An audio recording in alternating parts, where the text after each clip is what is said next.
In this video we're going to show you how to create shortcuts in a few places that'll make your life as a teacher a little bit easier.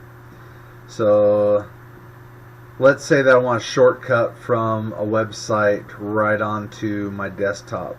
And let's say that I want my educational resource website up there, educationalresource.org. Okay, what I'm going to do is this little icon, a lot of times it's a lock, but it might be something else. To create a shortcut straight to this website, I'm going to just left click and hold and just drag that right onto the desktop, and there it is. So now from my desktop I can easily go straight to that website. Okay, so that's one method. The other method is to create shortcuts that are nice and easy, like the folders I've got, where I've got a math folder, reading folder, writing folder. And to do that, you're just going to click the star on any website that you want. Right in here, you can give it a name. I prefer them shorter, so I'm just going to call it Educational Resource. And I'm going to put it in the folder that I want.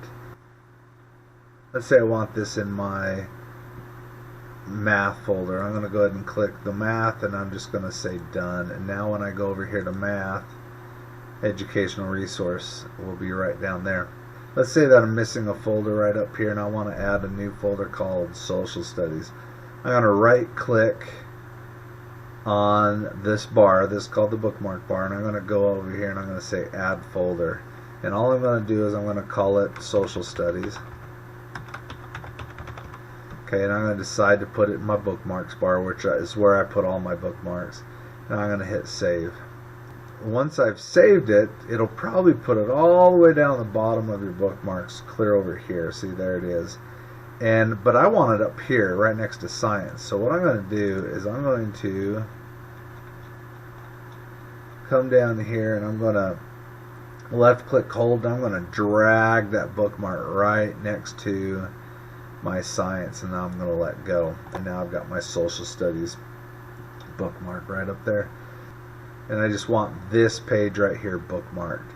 Well, I'm going to come over here and I'm going to click this star again, and I'm going to put that in my social studies folder, and I'll call this history sites or whatever you want, and then say done.